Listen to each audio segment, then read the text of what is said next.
الرحيم.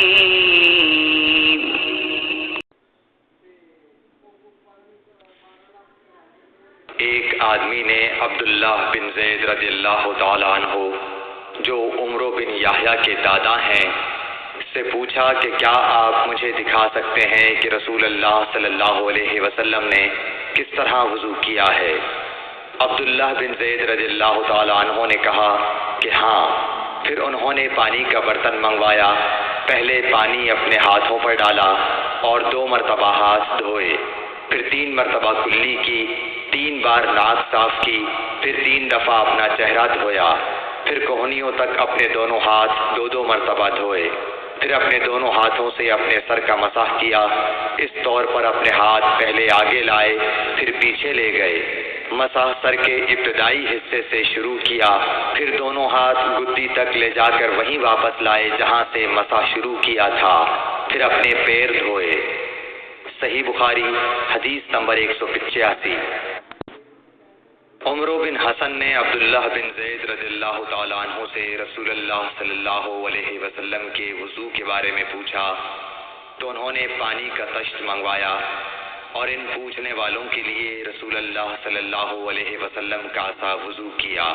پہلے طشت سے اپنے ہاتھوں پر پانی گرایا، پھر 3 بار ہاتھ دھوئے، پھر اپنا ہاتھ طشت میں ڈالا اور پانی لیا، پھر کلی کی، ناک میں پانی ڈالا، ناک صاف کی 3 چلوؤں سے، پھر اپنا ہاتھ طشت میں ڈالا اور 3 مرتبہ منہ دھویا، پھر اپنے دونوں ہاتھ کوہنیوں تک دوبارہ دھوئے، پھر اپنا ہاتھ طشت میں ڈالا اور سر کا مسح کیا، پہلے آگے لائے پھر پیچھے لے گئے 1 بار، ٹخنوں تک اپنے دونوں پاؤں دھوئے۔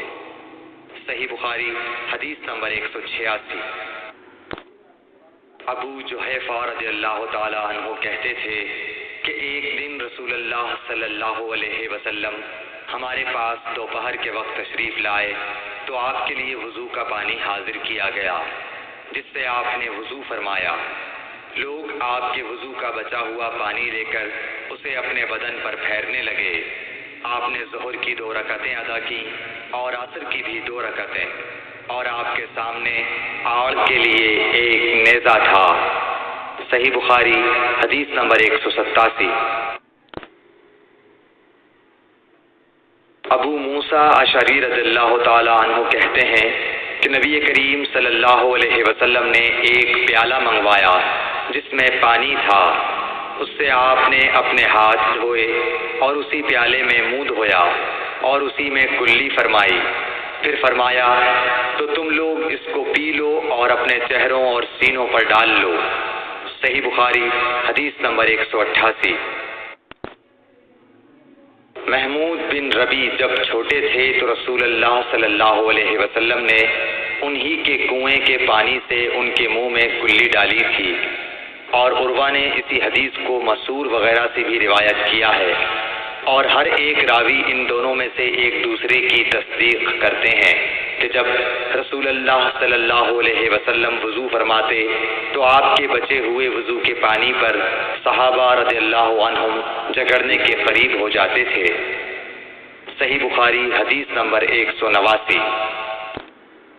صائب بن یزید کہتے تھے کہ میری خالہ مجھے نبی کریم صلی اللہ علیہ وسلم کی خدمت میں لے گئیں اور عرض کیا کہ یا رسول اللہ، میرا یہ بھانجا بیمار ہے۔ آپ صلی اللہ علیہ وسلم نے میرے سر پر اپنا ہاتھ پھیرا اور میرے لیے برکت کی دعا فرمائی، پھر آپ نے وضو کیا اور میں نے آپ کے وضو کا بچا ہوا پانی پیا، پھر میں آپ کی کمر کے پیچھے کھڑا ہو گیا اور میں نے مہر نبوت دیکھی جو آپ کے مونڈھوں کے درمیان ایسی تھی جیسے چھپر کھٹ کی گھنڈی یا کبوتر کا انڈا۔ صحیح بخاری حدیث نمبر 190۔